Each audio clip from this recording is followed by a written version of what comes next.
Let's call the select board with special.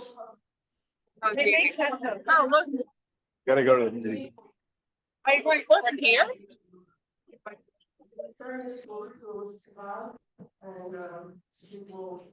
I can use all those, huh? What? But look, good ones. Whoa, right? But no, where's the good one? Like on the map. Look at that was a small one. Isn't that a cool one? Yeah. I think you can use them all. Yeah. Okay. So like kayaking one.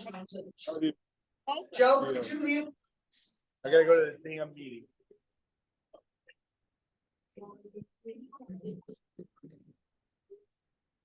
Okay.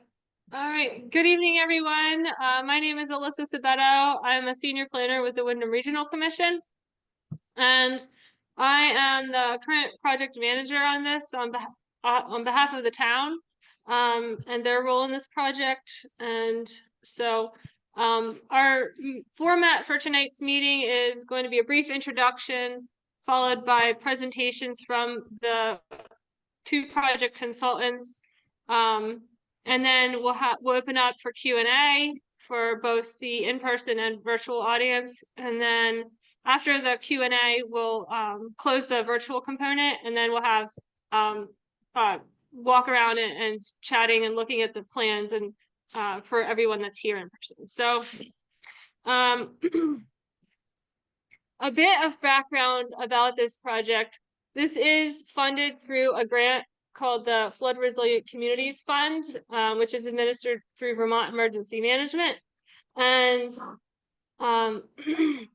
the project work began in early 2023. So it's taken us a couple of years to get to this point.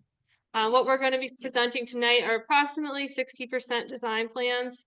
And over the course of these couple years, our little team has worked together very well. And so I want to introduce the team.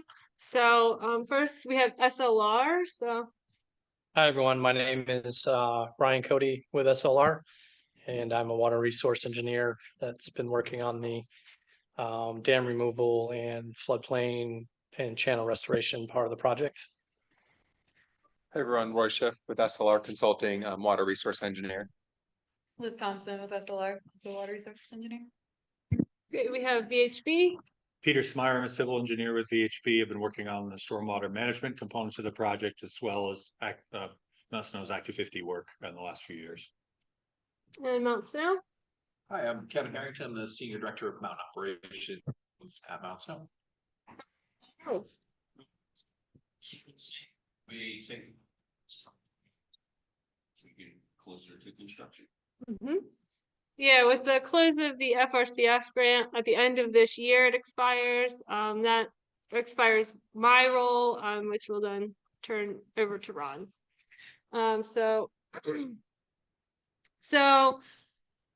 this project, while it's enabled by the Flood Resilient Communities Fund, it is also possible because of the creation of Westlake a few years ago that came online, which is now the snowmaking source for Mount Snow. So Snow Lake is no longer used for snowmaking purposes. So the combination of no longer being needed and having a grant to assist with the engineering of its removal has brought us here. And this has also been enabled because of the strong partnership with the town of Dover. That's what enables Mount Snow to be an eligible applicant in coordination with the town for this funding source. So I've been working closely with Jeanette, and she's been great to help facilitate things along. So this project, we'll get into the details with the consultants, but it has a lot of great benefits in terms of both flood resilience and environmental benefits. Tabby, if you go into if you show your participants, you'll be able to see that. So as far as one of the benefits, we're going to be removing a high hazard potential dam. And so just basically eliminating the risk of dam failure is a big benefit. In that removal of risk, you're removing risk for South Access Road, as well as the infrastructure in the road. So, you know, with any dam failure, that would all be obviously destroyed. So as well, this project will create a large amount of floodplain that doesn't currently exist. So that will allow for increased floodwater storage upstream of all of the development, and thereby reducing risk and flood vulnerability for downstream development, including the village of Westover. And environmentally, some of the primary benefits: this will open up fish passage to 10 miles of headwater streams that currently are disconnected by the dam. You're removing an on-stream impoundment that will bring about a number of water quality benefits with that removal, with the stormwater infrastructure that will be put in place. Right now, stormwater is discharged directly into that lake, so there's no treatment of that before it enters the stream system. So this will facilitate that. The water quality benefits associated with treating that stormwater, as well as just removing the lake, which increases water quality benefits as well for other reasons. So far in this process, we have met with federal and state regulators on 2 occasions.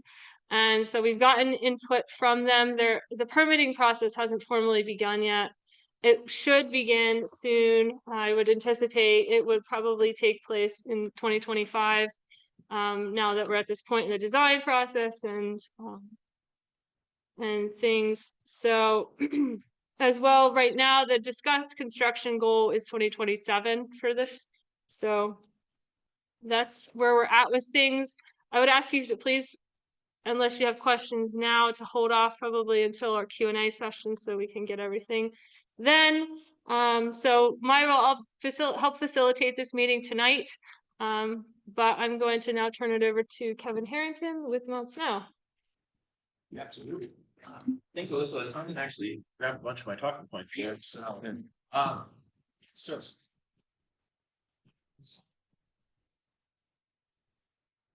it's by design, I promise.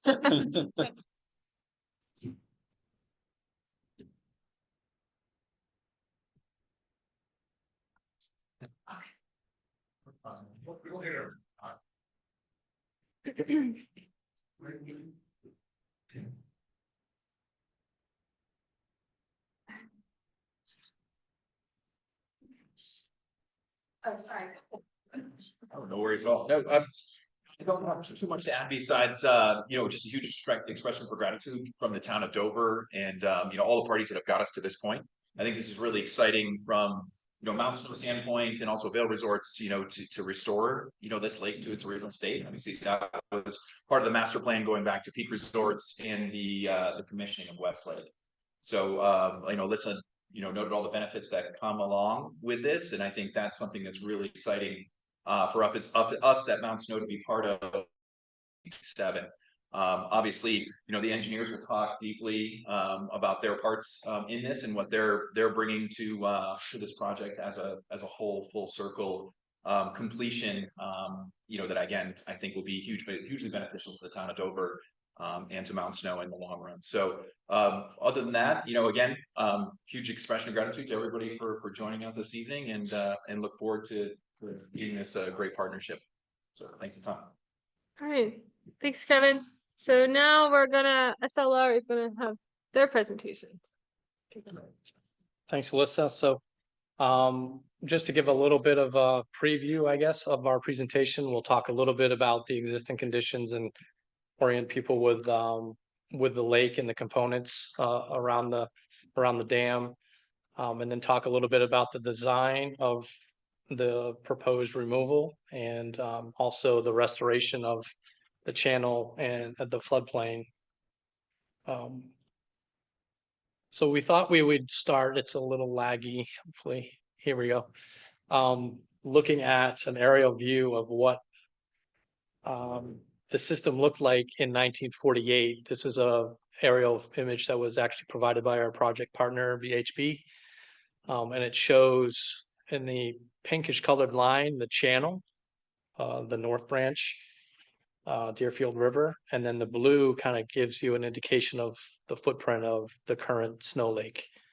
And just to orient you, this is actually rotated 90 degrees. So north would be where it says 1948, and south is, so South Access Road is right along here, if you can see my cursor. And then that would be Handle Road across the west side. And then over on the east side is where you would have like the Snow Lake Lodge area. So it just gives you a little bit of background into what the channel looked like prior to the Snow Lake.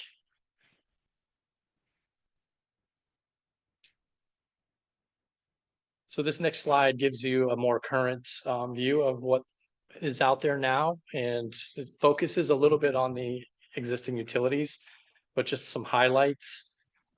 Again, South Access Road is here and Handle Road, and you have Snow Lake Road around the north and east side. The red colored lines are the sanitary sewer, and the blue is the water lines, and green is some of the electrical utilities that are out there.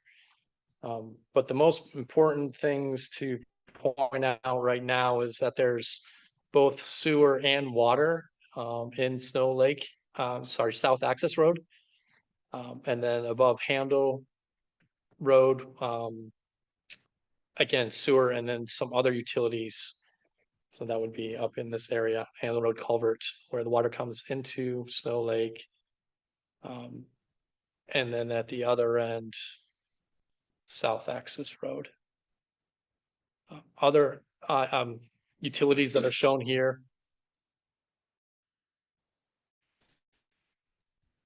The existing pump house that was formerly used for the snowmaking system sits on a little here. So the inlet channel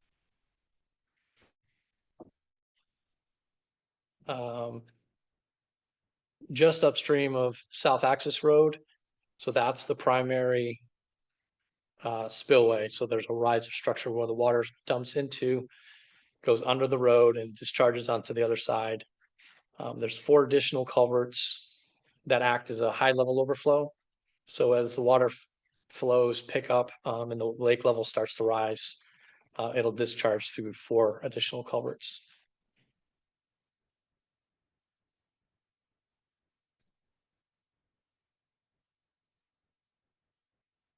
So this next slide gives a little bit of info about some of the natural resources and site constraints related to the flooding. So the green shaded areas are wetlands. There's both class 2 and class 3 wetlands in and around the lake. There's also the blue dash line that's shown here.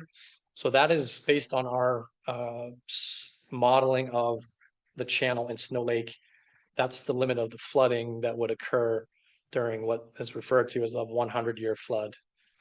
So that's related to some of the FEMA emergency management components of the project that we need to consider.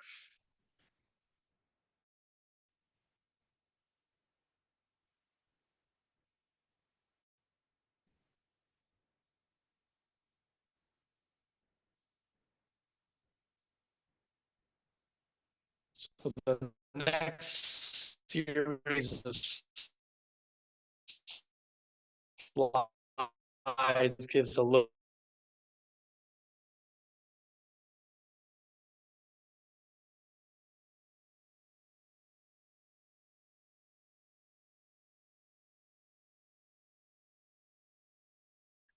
in the room.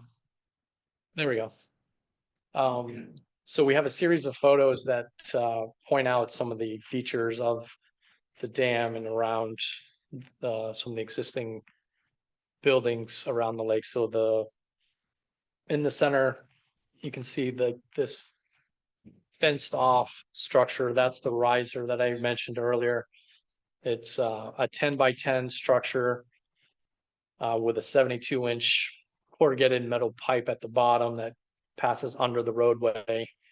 The 4 auxiliary pipes are just behind that and pointed out here. And then the roadway itself is what acts as the dam. It's about 400, it's considered a 450-foot long dam, about 17 feet tall. And as Alyssa mentioned earlier, it's considered a high hazard structure.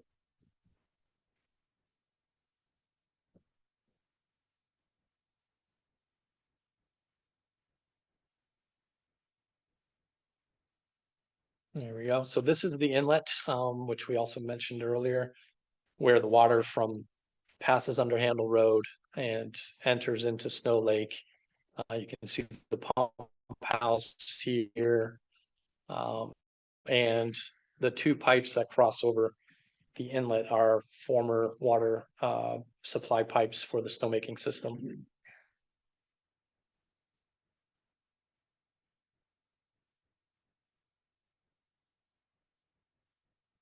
And here we have Handle Road culvert. So this is just upstream behind if you were to turn around and look from the previous photo, it's about a 12-foot by 8.5-foot high corrugated metal pipe that passes under Handle Road. And just to reiterate the utilities, there's utilities in Handle Road and the sewer line that passes under this culvert in this location.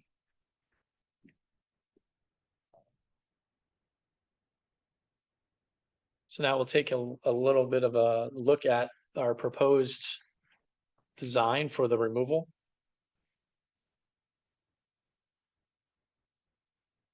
So in this image, it's a copy of our previous image that showed existing conditions, but this adds in some of the layers of what we're proposing. So at the south end of Snow Lake, where the red square or rectangle is shown, that would be a new culvert under South Access Road and would replace the existing riser and 4 overflow culverts that currently drain Snow Lake.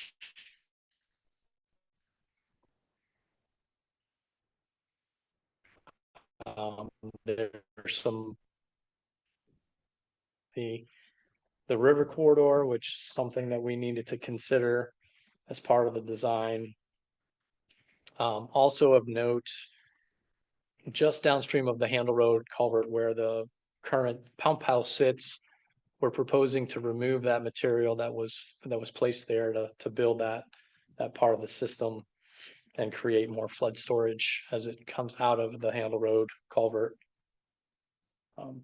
There's also some hatched or cross-hatched areas labeled as proposed stormwater treatment. That's something that Peter from VHB will talk a little bit more about. But those are the areas where treatment of some of the stormwater runoff from the resort is planned. And then also pointing out that the dark dashed blue line is where, based on this current design, where the edge of the floodplain, the 100-year floodplain would inundate to if this project were to be constructed. The lighter colored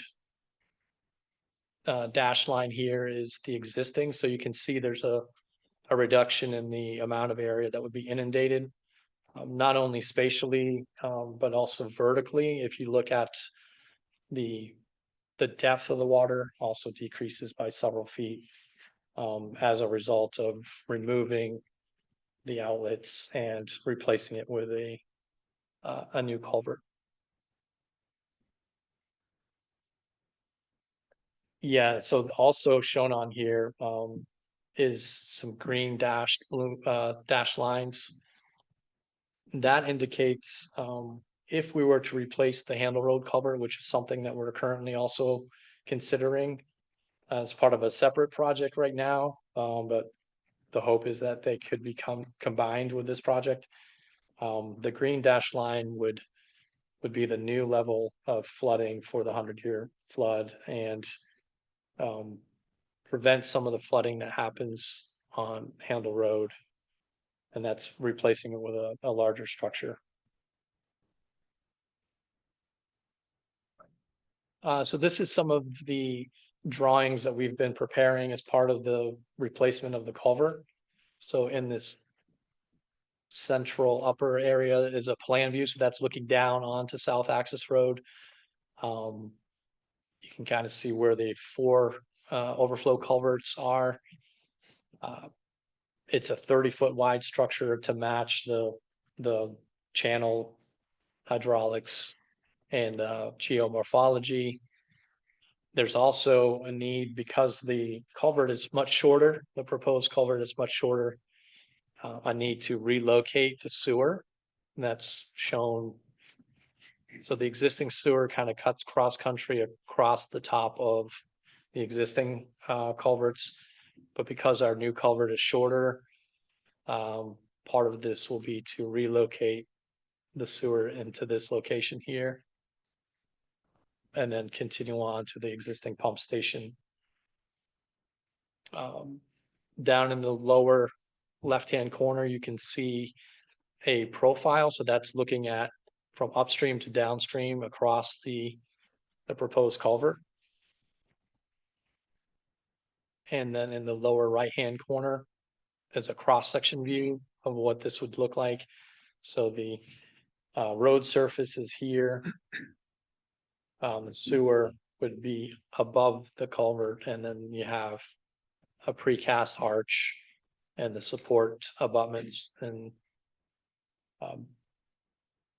you can see also that the 100-year flood is that line, and then a 2-year flood is that line. So there's several feet of freeboard between the 100-year and the top of the culvert.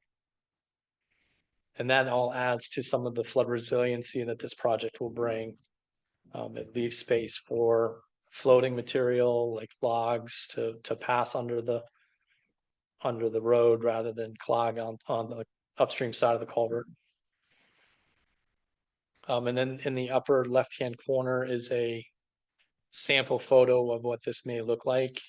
It does have an optional application of a stone veneer on the face and some more decorative railings. That's generally shape of what is proposed at the moment.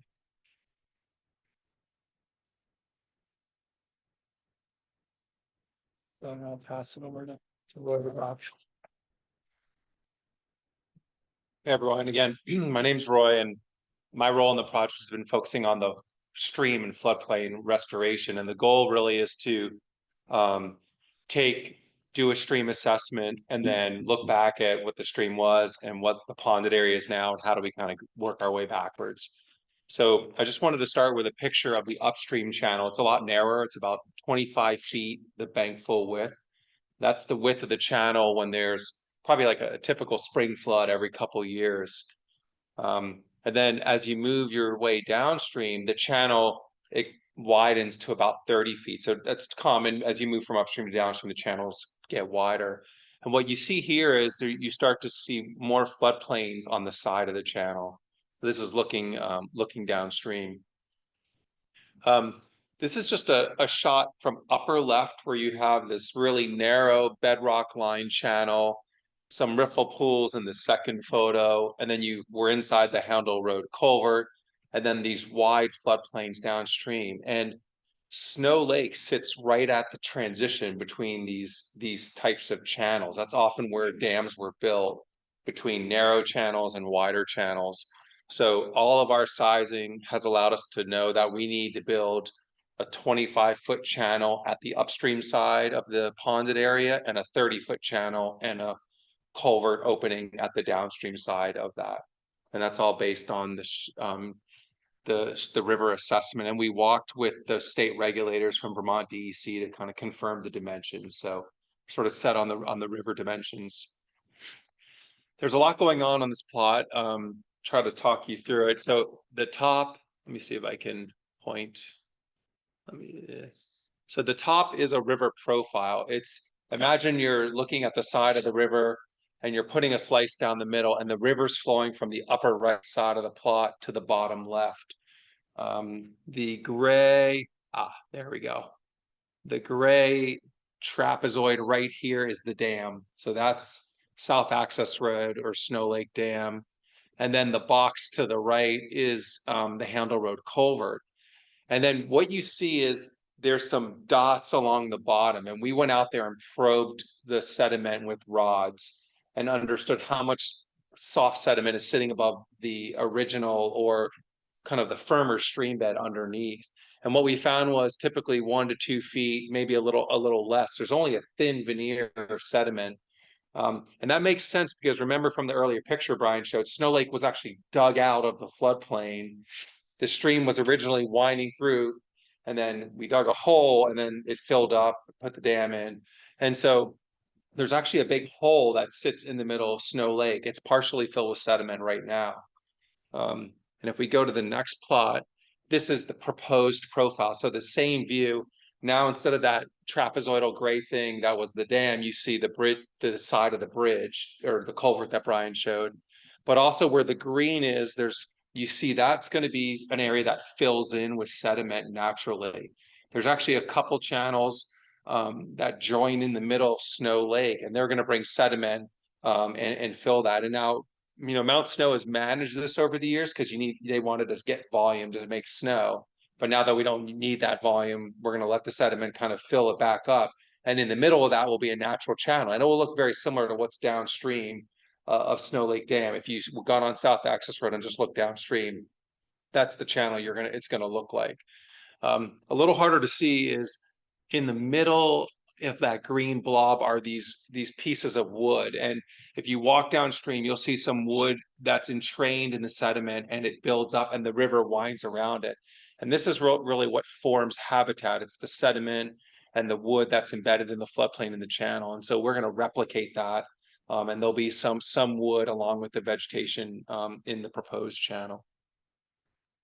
And here's a cross section. So if I were in a canoe going downstream and I stopped and I cut the river right in front of me and looked across it, this is what you would see in the proposed river. And on the plot on the bottom is a lot easier to read. You can see the revegetation. There's a small low flow channel in there that's about a third. It's about 10 feet wide that matches what's out there now. And then you have that bank full channel that's about 30 feet. And then what you see is over time, you see the sediment kind of building up over. Oops, getting some feedback here. Trying to see your pictures. I should be muted. Okay, I think you got it. All right, so what you see is there are trees that are in the sediment, and the sediment kind of builds up, and that will sort of naturally fill that hole in the floodplain. One thing, it's a little hard to see, but if you look at the top plot, there's a lot of lines here. There's a dotted line that shows, I believe that's an existing water level, and it's going to drop a lot when the dam comes out. So the river is going to be way lower than the dam, and that's extra flood storage that's available in that area, right? Because right now there's a wall and a really small hole, that's the dam, right? And if you put a bigger hole through that road embankment, the river's going to start way lower, and that difference is a little bit of extra flood storage. We've done a lot of dam work in the state and region over the past 20 years or so. This is sort of what we're thinking how a dam removal at Snow Lake would play out. The first thing that would happen is there are boards that hold up the water level on that riser structure that Brian mentioned, and we would take those boards out. And what you'd see is the water level would pretty instantly drop down. Then what we would do is see if there's any trees. There's often old trees that are sitting in the impoundment. We might put in a couple more, and then we would seed the whole thing with native vegetation seed. And right there, the river would start to restore itself and consolidate and get firm. And that would be a step to allow the construction to take place a lot easier in the future. So that would be step one, is just lowering the water and starting to stabilize the impoundment. Step two would be going to the upstream end, that peninsula of fill. You see the hatching on the right side of the plot. So that would start to come out, and then we would guide the river from the Handle Road culvert sort of through the former peninsula once that's dug out and into what's called a pilot channel, which is the straightened channel, right? And the river, and that would be a big part of the construction, is just guiding the water to the new structure through the road. And then finally, what you see is a squiggly line that kind of overlaps that. And what this is meant to show, this shows the approximate sinuosity based on the slope of the river that we believe will happen here. We looked at historic photos of the river channel, and we also did an assessment of upstream and downstream. And the sinuosity is how windy the river is. And so the river is going to migrate inside what we call the river corridor. And that's shown on this plan. It's the dark lines. Let me see if I can point it out for you. Let's see here. I'm not doing well on the cursor. Here it is. Okay, so this is the edge of the river corridor. The dotted line is known as the meander belt. These are the lines where the river is likely to be moving in the long term. Right? It's based on the kind of river it is, the slope of the channel, and the sediment and the material. In Vermont, we just passed the Flood Safety Act that in 2028 will actually regulate river corridors. Right now, some towns regulate what happens in the river corridor. And it's analogous to the FEMA floodplains. That's when the water fills the bathtub and spreads out, that's the 100-year floodplain. This is about erosion and where the river is going to be winding down over time. So what we've done is we've sort of tried to move outside the meander belt and most of the river corridor for the design. So when the river starts to move, as it gets its sinuosity back after being a pond for so long, everything will be outside of that. And notice the river corridor is outside of like Snow Lake Lodge and all the surrounding infrastructure, because there's space where the water once was. The other thing you can see really clearly in this plot, I'll just show it to you. If I can get, I can't get the cursor, but Yeah, use the mouse. what's that? Use the mouse. Yeah, you're trying to. There it is. Okay, right in this point, you can see this. The line coming from the bottom of the plot is a tributary that comes down off the hillside, flows under a culvert. I think it's at Snow Lake Access Road. Yeah, Snow Lake Road. Snow Lake Road by Snow Lake Lodge, and then joins the north branch of the Deerfield River. And this spot's going to be, that's where the sediment will build up. It's depositional in that spot. So you'll have two channels coming together in the middle of what's now a ponded area. And then that will all sort of flow to the left towards the new structure. So we have a printout of this plot on that board in case it's a little hard to see here. We can talk through it after, answer questions. And let me just see, I think what we wanted to do was just share an example. Like I said, we've probably done 20 or 30 dam removals. I'd probably say there's 5 or 6 that have a lot of similarities to Snow Lake. And this is one we did in Rutland a couple of years ago called Dunkley Pond Dam. It actually had the same high hazard characteristic. And that means if this dam fails, someone downstream could actually die from a flood inundation. And in Rutland, they had to evacuate people a lot because of this dam started to deteriorate. There's a lot of issues with Snow Lake Dam, just like there were with Dunkley Pond Dam.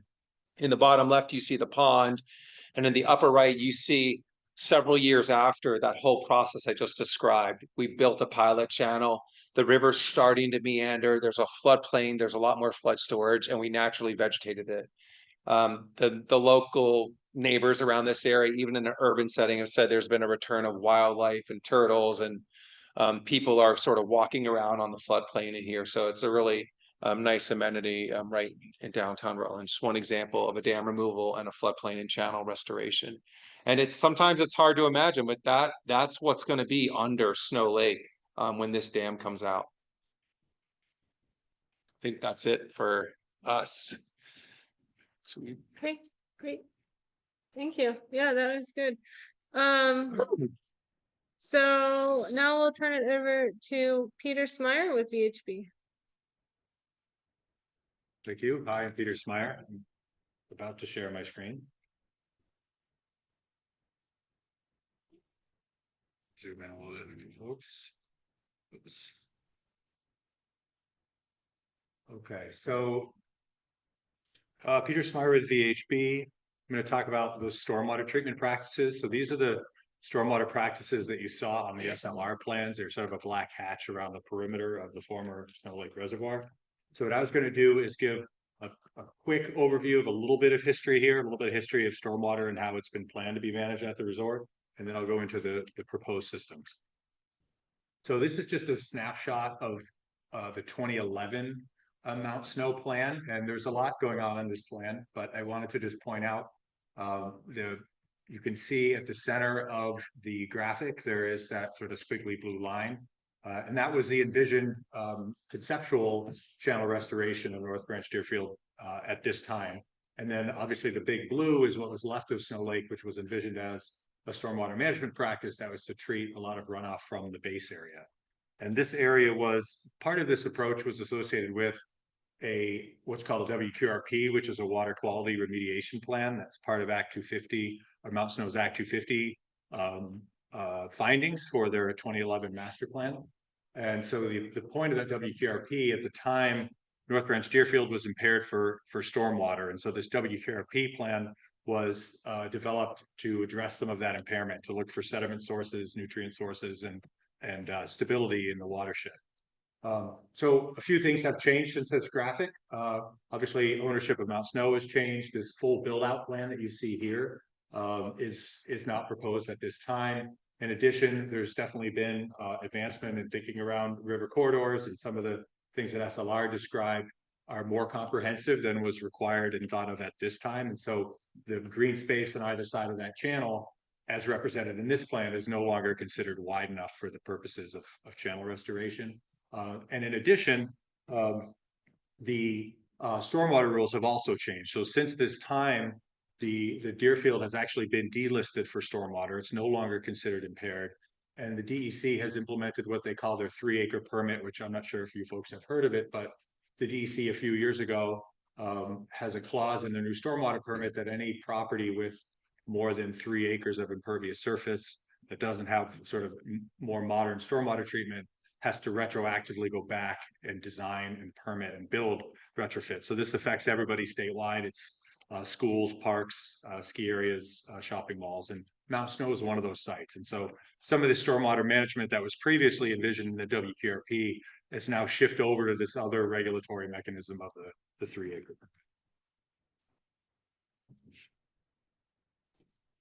Now I somehow lost my so this is now a current condition, excuse me. So what you see here is this is Snow Lake. It's the same orientation that we've been looking at in the SLR presentation. So Handle Road at the top, South Access Road on the left. If you can make out that blue line, that's the current water surface of Snow Lake. The darker black lines are some engineered gravel wetlands. There are 4 of them. And the design has shifted from that one central pond because now the area is not really being reworked. It really has shifted to intercepting and collecting runoff from existing surfaces out there. And so of the 4 practices, you can see the larger one. Let's see if my mouse will help us here a little bit. This one right here is a large gravel wetland, and that primarily treats runoff from Lot E, which is the big gravel parking lot you see as you drive in off Handle Road. It also takes some of the runoff from the road up to the Grand Summit. And then here is a more slender gravel wetland system. This intercepts water from the Snow Barn and parking lot area. And then continuing counterclockwise, we have Snow Lake Lodge faintly shown here, but we tucked a treatment system in here that is conveniently located to intercept some runoff that flows there. And then this little one here sort of squeezed in among a couple other constraints, but this would intercept and treat runoff from the maintenance facility that's down at the bottom right-hand side of the view.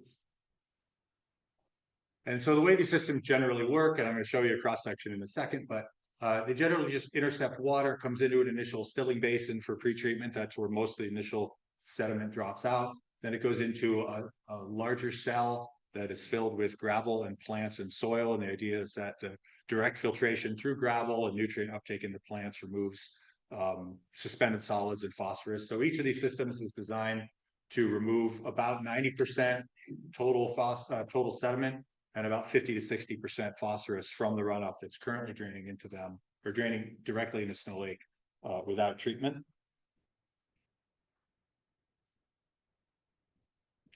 So this is a very basic illustration. This comes from UNH Stormwater Center. I like to use it just because it's a little more interesting than an engineering detail.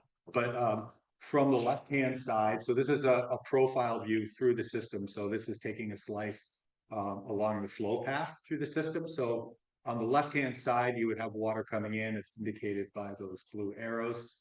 Untreated runoff comes in. It comes into the first cell and is filtered through the stone bed. So the brown is essentially surrounding soils. That sort of grayish color with the arrows in it is the treatment bed itself. That's primarily like a drainage gravel, like a 3/4 gravel. And so the water flows horizontally through those systems and into those pipe manifolds and through a series of cells, and then eventually is released out the right-hand side after treatment. During larger storms, these systems do temporarily flood. So where you see the plants that are depicted in the graphic in the 2 bays, that does temporarily fill with water, but then slowly releases and drains down within about 48 hours after the storm event. This is a picture of gravel wetland. They can look a variety of ways, depending on how, sort of the setting and the type of plantings that people choose to put in them, but they're generally a ponded area where you have some plants in the bottom to uptake the nutrients. These can be, I've seen these go, people have put just grass in and mowed the bottoms of them. They can also be planted with fairly decorative plants as well. We usually find some kind of middle ground is probably the best between maintenance and aesthetics, but this is generally what they look like. And they can form a nice boundary between what will be the sort of naturalized restored channel and the more engineered infrastructure of the site, the parking lots and roads. So sitting on that kind of fringe area between the channel and the parking lots is a typical location for practices like this. So just sort of wrapping up some of the benefits, if we can implement these at the same time, we think it makes sense to implement these at the same time as the channel restoration. That would be technically the earliest amount snow would have to implement something like this is 2038 under the DEC's program. But our goal now, if we can incorporate this in by 2027, we'd be out ahead of this by about 11 years. So it'd be 11 years of treated stormwater going into this stream versus just continuing to have untreated water flow in until the 2038 timeline. About 11.4 acres of impervious. Most of it is gravel parking lots, which do have a fairly high wash-off load. So this is good treatment. This is good impervious to be treating. And so this is obviously a big benefit to the project right now in terms of water quality long-term. I think that's it for me on stormwater. Thank you. Great, thanks. So now we'll open it up for Q&A, and Jeanette, I don't have access to the chat. So is there anything in the chat right now?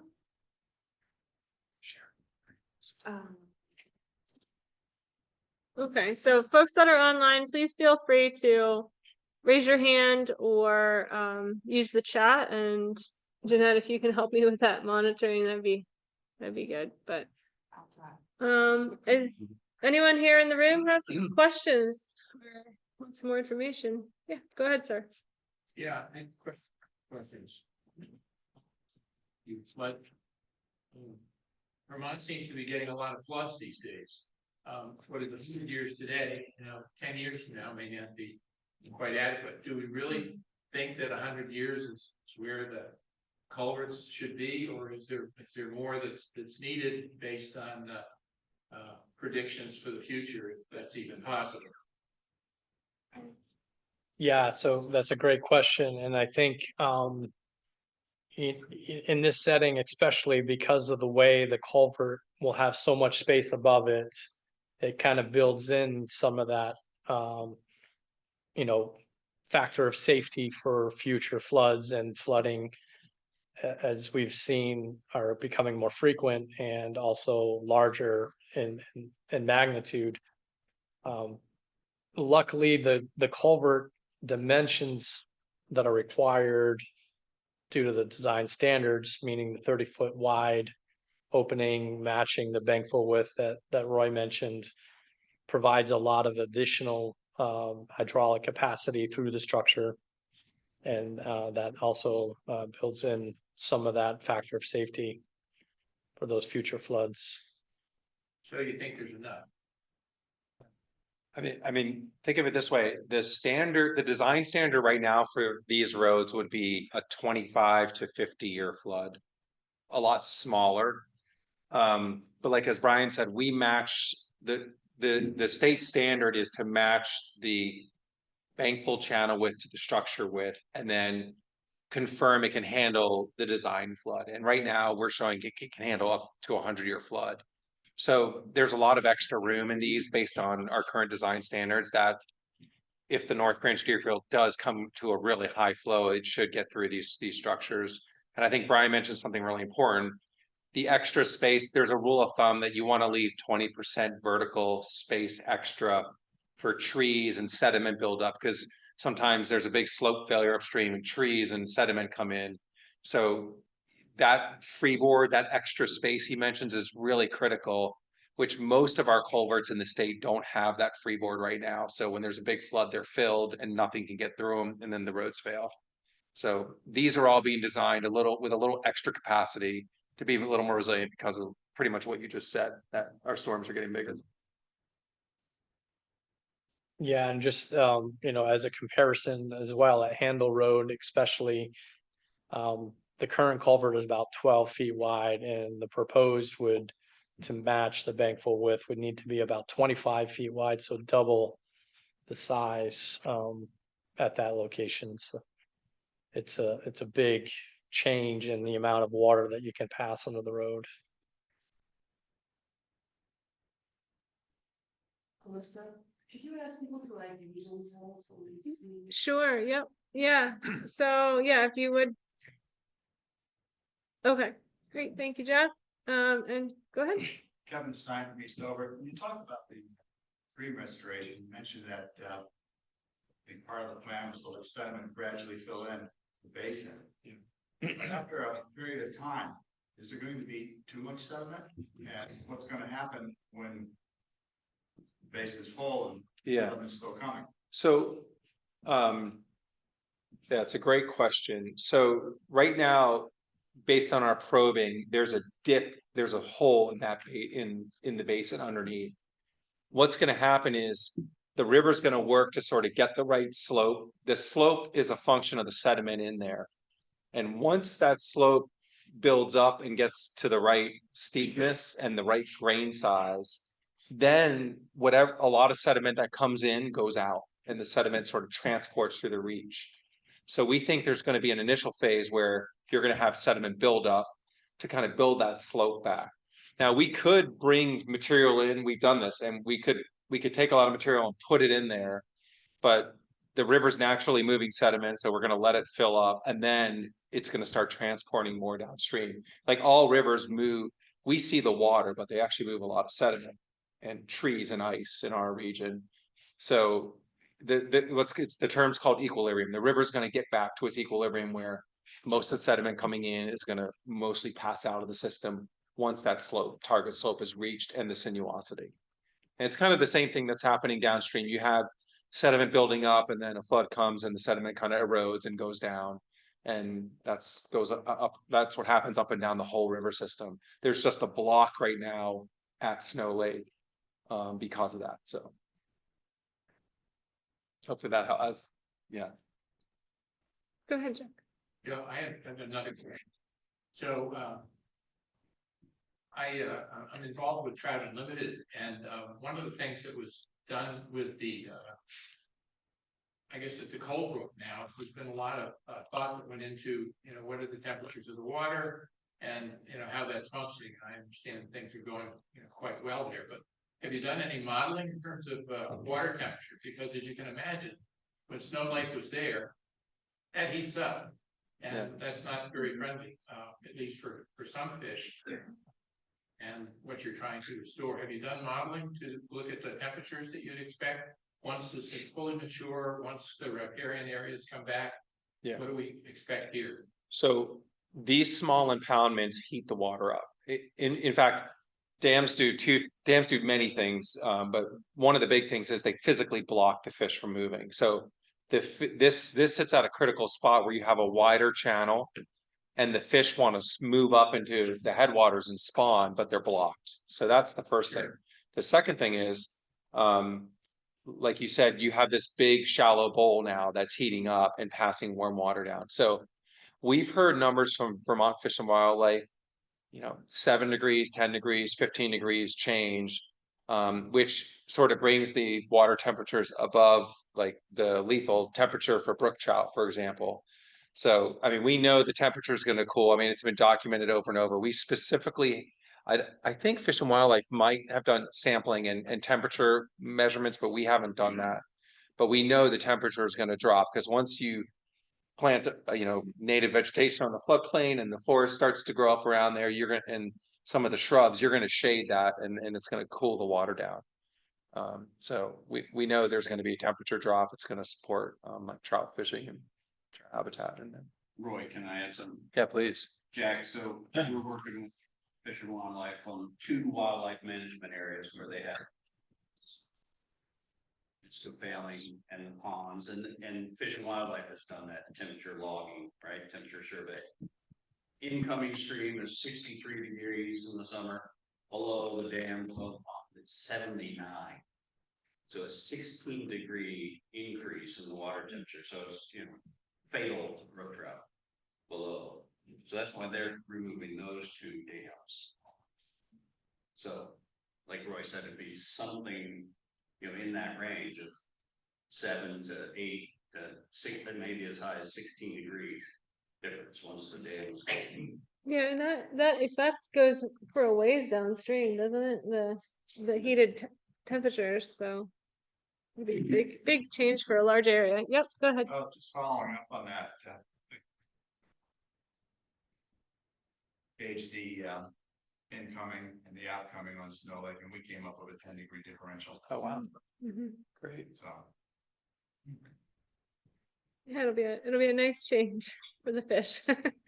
Hello, I'm not sure if you can hear me. This is Parker Rice. I tried the comment section off and there's no hand raising option right now.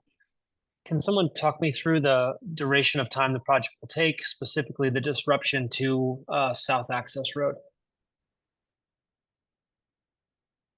Yeah, another great question. And so the replacement culvert under South Access Road would take place during one of the construction seasons and probably a 6-week time frame, maybe a 2-month time frame that South Access Road would be closed and the construction of the culvert would be underway and the associated sewer relocation as well. That's our estimate at this time. And do you mind just specifying what those 2 windows for construction are?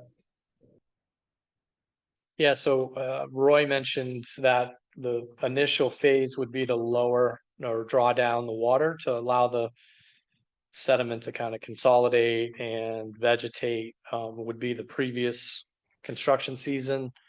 And then followed by the following construction season would be when the culvert would be replaced. I believe we said 2027 that summer. Yeah, so we're thinking the drawdown in 2026. Correct. Yeah. I appreciate those. I think I'm looking for a little more specificity on time. Drawdown, obviously the dam's open for, that's fine, but when are those 6 weeks in your mind? Because I think for that community, I realize Vail has maybe the 15th of November through the 15th of April as their busy season. I think for the rest of the valley, we would like to see access to that road sometime, but at least mid-August through mid-April. So I guess that's my concern is when do you see that 6-week happening? Yeah, so apologize for not being more clear. The state regulatory agencies that will provide a permit for this project. July 1 is the earliest that we would be able to begin. It's during the low flow season. So from July to say August, September of that season. I was curious, what, so the normal construction, July to October 1, we have worked outside there when we've been given permission. I was curious, the person asking the question, what is the window that you'd like to avoid? Well, I own a Keep Sports, so August 25th through October 15th are fairly important times for our off season, which for any business in that community, your off season is really important to you because it allows you to be kind of durable. I realize that's a pretty big time, but it is a concern, and especially isolates us. And if you know the pattern of traffic in that community, Handle Road is fine, but it's not the main access for commerce. So it's just a concern.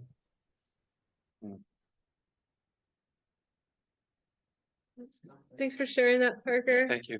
I mean, specifically, we have Labor Day and Columbus Day, which are significant events for our business, and it sounds like this would eliminate both of them, which obviously is a problem. And as a border for Act 250, I assume we'll have a process available to us to object.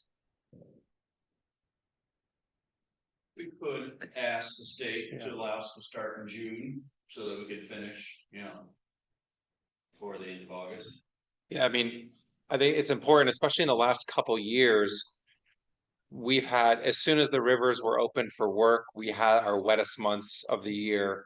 And 2 years ago, we actually couldn't get in the rivers till like August, and they didn't return to low flow into September. So I guess all that said, there is some variability based on the weather to do this work. And we could get creative if there are ways to sort of maintain the road and not allow work during those holiday weekends. Like, I think there's a way to get creative. To kind of. I'm more than happy to talk about that. I don't want perfect to be the enemy of good at all. I'm willing to have it look like a road in Jalalabad if it had to for certain times. I just think access is important. We try to be a good employer, and it's just tough when you don't have 2 months of business. So would love to talk offline if there's a chance of some flexibility. Sounds great. Yeah. Thank you. Yep, thanks again. Now Scott online, if you wouldn't mind sharing your full name and your affiliation. Yep, Scott Salway, Dover Select Board. I am just wondering the possibility of this impacting residents in terms of like a floodplain, whether positively or negatively in their homeowners insurance, or if some people might now not be in the floodplain because of this, or the other way around. I think from a floodplain perspective, this is going to decrease the size of the floodplain around the current impoundment, and there's not going to be negative effects in terms of the floodplain area downstream. This is going to lower flood risk for everyone downstream. So there's there's not a negative or a concern as far as homeowners insurance, flood, as far as flood insurance, or who would need. There won't be new people needing flood insurance because of this project. There won't be additional areas covered by floodplain, that additional buildings. It'll be a decrease of flooding concerns. So would there be the potential for that? Oh, I'm sorry, I didn't mean to talk over someone. That's the negatives of No, Zoom. go ahead. I was just wondering, is there any places that potentially it could change it? It could make it so now they're not in a floodplain. Yes, I mean the floodplain will change. I don't think, based on the mapping that we're looking at, the floodplain change is going to be around the current Snow Lake. So there's I don't think there's flood remapping that would be downstream of this. Is that correct, Brian? I mean, it won't change. Right, so the with the proposed project in place, the footprint or the area that's underwater during that 100-year flood, which is what the FEMA flood mapping shows, would get smaller. But not only that, the water surface elevation or the profile of the water during that flood will also vertically be less.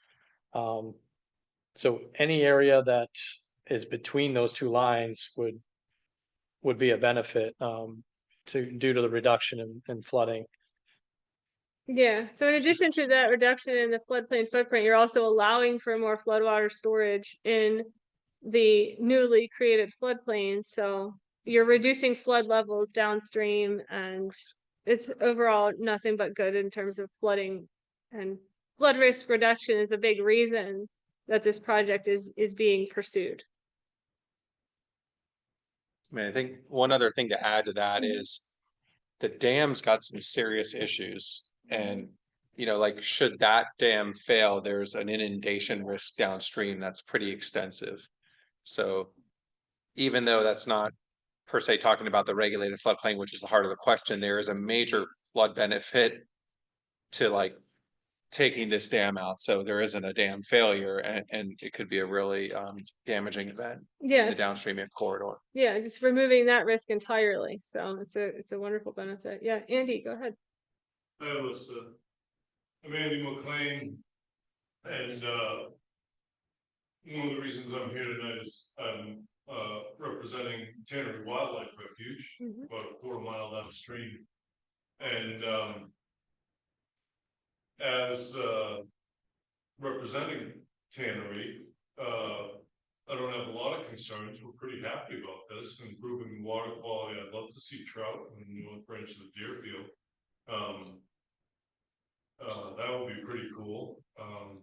Probably for the town economically as well, you know.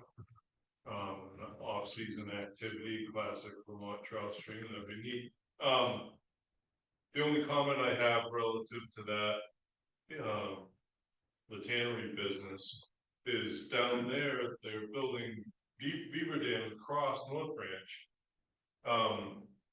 Should you know, your floodplain grow up and the beavers move up there, if you got some trees going, would that be a problem for this project, or would that be encouraged, a good thing? Or I don't know what you think about beavers moving. My second questions are regarding just being in town and involved in trails. And so, you know, when you were talking about the Dunkley Pond in Rutland, you said folks were using the floodplain, and it's a beautiful spot to wander around and recreate. You know, and south of Snow Lake Dam is also a beautiful place to wander around. The bridge or culvert that you're putting in, would it have shoulders wide enough for to accommodate trails? How much of a shoulder? Enough to possibly paint a quiet pedestrian lane?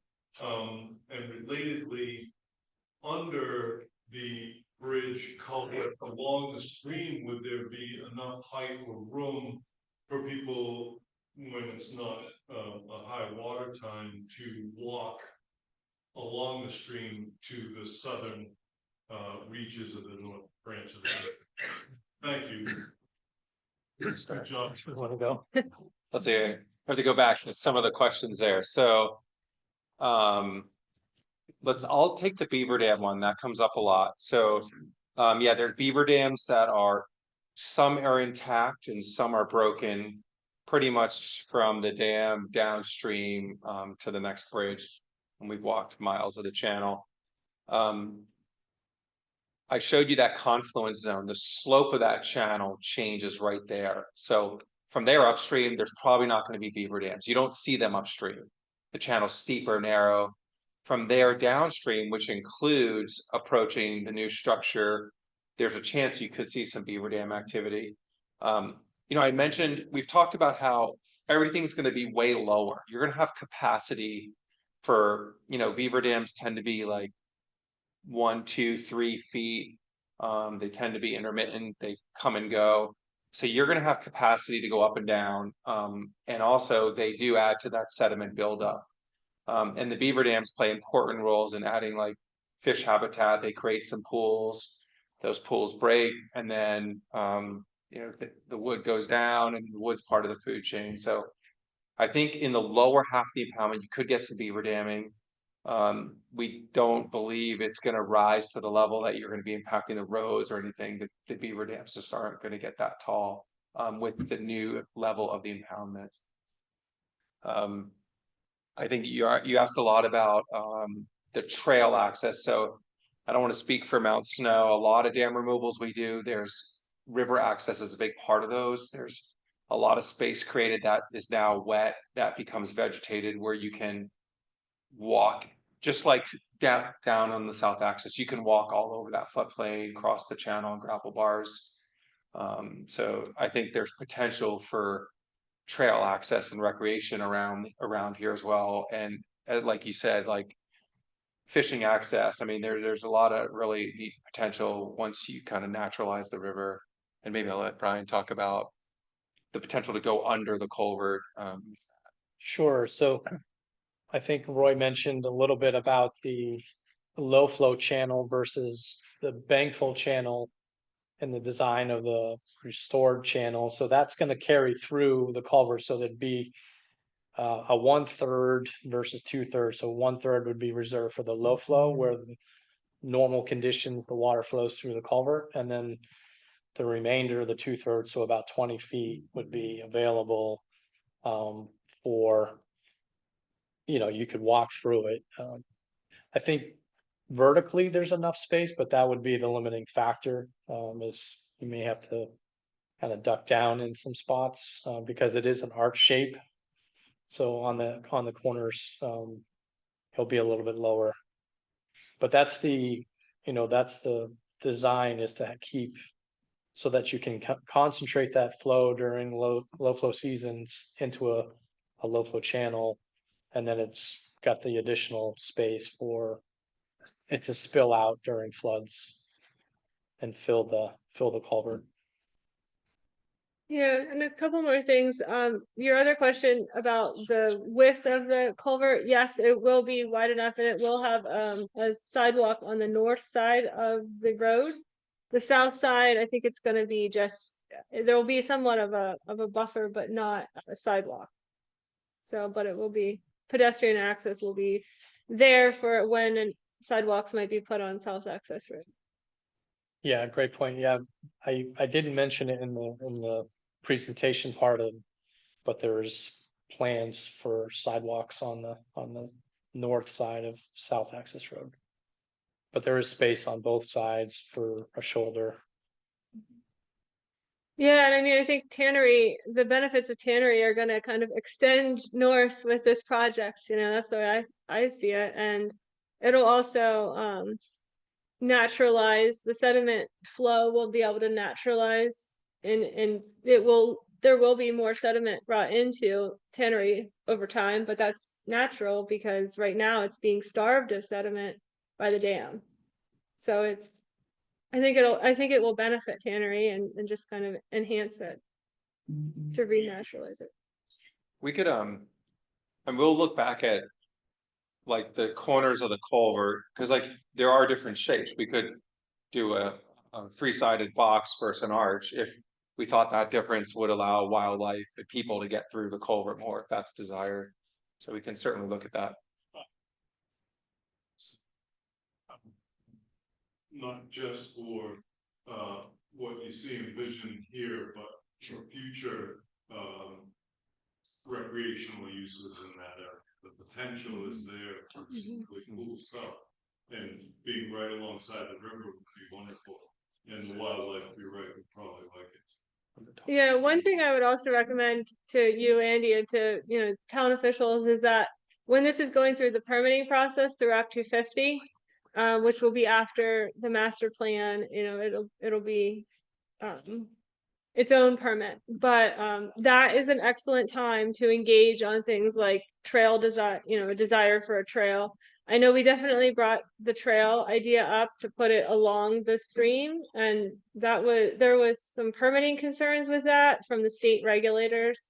They didn't want to put they didn't want to have something in the river corridor. So but engagement, I think, on that topic and consideration of it, during the design phase, yeah, and then also through Act 250. Cool, thank you. Mhm. Oh, yeah, sorry. It's Michael Garber, Westover. There's a storm drain that runs from the other side of Snow Lake by the fire hydrant, which is across from Snow Lake. Is that storm drain gonna be affected at all? Can you extend it out? Is it along Handle Road or? It's all Snow Lake Road. Snow Lake Road, the fire hydrant.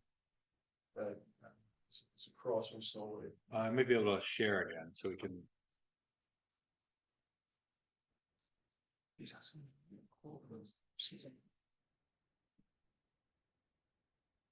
So you're talking about your Snow Lake Lodge.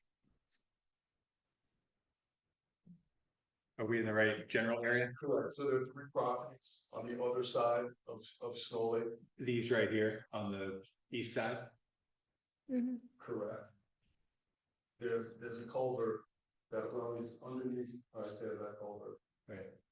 Is that what that denotes? Yeah, that should be that culvert you have that ditch on the uphill side of the road there. Correct. Is that culvert gonna be left alone? Yeah, this project doesn't propose any changes to that culvert. In fact, we looked at ways to try to intercept some of that runoff, and frankly, that was an area we actually couldn't capture just because of some of the constraints. So right now, there's no proposal to change that culvert. All right. Anything online that's popping up with the chat, Jeanette? No. Okay. Anyone else online have questions? Want to raise a hand or anything? All right. Any other questions in the room? Yeah, go ahead. Dam built. When was the dam built? I think it was 1961, right? I believe. Snow started in the early 50s. It was 54. Mount Snowspan is actually interesting. We have a couple of pictures here from when the ski resort first opened without Snow Lake in the picture. Snowmaking really wasn't part of the equation when Walt started everything. Right. Yep. Didn't need it back then, right? All right. Any other questions? All right. Well, last call for questions online, and then I think we're gonna wrap up the Zoom component. And Robert, I see you're online, and sorry I forgot to call on you with the VHB segment, but is there anything you'd like to add? No, I'm great. Thanks, Alyssa. Great talking to everyone. Sorry I couldn't make it down there tonight. Good to see you, though. Thanks. All right. Okay, folks. Well, seeing no other questions popping up, we're gonna go ahead and close the Zoom component. Thank you for your interest. You can always reach out to Jeanette to get you connected with any of us if you don't know how to reach us directly. But yeah, more coming over time. So thank you. Yeah. Is it possible to get a copy of this, the PowerPoint, just to have on the website or? Yeah. Yep. Yeah. So we'll try and post some things up. Okay. The table. Yes.